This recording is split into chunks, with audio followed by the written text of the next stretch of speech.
Allora, Amedeo Cesarano, uno dei 4 staffettisti insieme a Luigi Cirillo, Cristian Cipriano e Lorenzo Barile, vincitori della staffetta 4x25 manichino. Ve l'aspettavate? Come è andata la gara? Ce l'aspettavamo perché ci giochiamo sempre il podio comunque in questa gara, tra primo e secondo. Il Posillipo da sempre, da una storia molto lunga sul manichino, quindi è sempre stato forte. Adesso che noi facciamo parte della squadra comunque cerchiamo di mantenere alta la bandiera e quindi sì, l'obiettivo era questo. Allenamento duro durante l'anno? L'allenamento durante l'anno c'è stato perché ogni giorno tra piscina e mare, ora ovviamente erano solo i campionati di piscina, quindi siamo andati un pochino a decrementare, diciamo, la mole, però quello che conta è il risultato, quindi si lavora, l'esperienza fa da padrona e abbiamo portato il risultato a casa anche questa volta. Benissimo, a chi vogliamo dedicare questo successo? Principalmente all'allenatore che oggi non c'è perché non sta tanto bene, poi vabbè alle nostre famiglie ovviamente, perché sono i nostri genitori, quelli che da sempre, ora siamo grandi, da quando siamo piccoli hanno sempre supportato lo sport in tutto e per tutto, e quindi soprattutto ai genitori di ognuno di noi. Bene, grazie. Grazie. Allora ci troviamo con l'atleta montese Gaetano Lubrano Lobianco, primo posto al torpedo, terzo posto nella gara pinne e anche nella staffetta pool.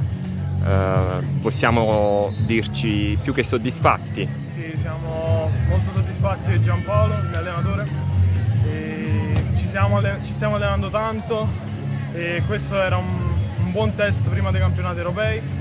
Perché ricordiamo che sei stato convocato nei campionati europei in Polonia nella nazionale giovanile, giusto? Sì, dal 20 al 26 andremo agosto. in Polonia. E sei reduce anche chiaramente dal bronzo ai mondiali di Riccione e la staffetta mista, quindi diciamo in questi anni le cose stanno andando molto bene. Al settimo cielo, soprattutto per la convocazione di quest'anno, che non è stato facilissimo ottenerla, però con il duro lavoro ci siamo riusciti.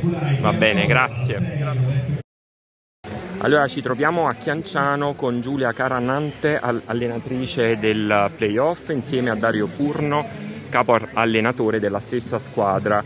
Allora, iniziamo da Giulia, è andata più che bene, possiamo dire, con il primo posto di Sara Lubrano esordiente nella gara di torpedo anche primatista, e il primo posto per Antonio Conte nella categoria ragazzi primo anno nel Super Life, 2 argenti nella gara manichino e manichino con torpedo e bronzo nella gara pinne.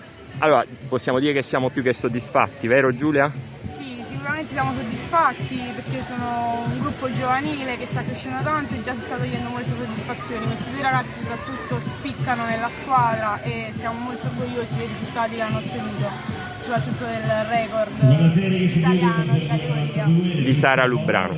Benissimo. Allora Dario Furno, siamo reduci da un successo nelle gare oceaniche di Riccione, terzo posto per il playoff, un'annata decisamente positiva. Sì, i ragazzi sono andati molto bene in realtà a tutti i campionati, in particolare a Riccione per la prima volta una squadra campana da anni è riuscita a salire sul podio nazionale. Di questo faccio complimenti soprattutto a Giulia, che è la responsabile del gruppo che è andato al podio. Comunque sia agli assoluti in piscina che alle categorie invernali abbiamo preso un notevole numero di medaglie, a memoria mi sembra 9 alle oceaniche, altre 4 agli assoluti, a cui si sommano quelle prese adesso e alle categorie invernali. Perfetto, complimenti. Grazie.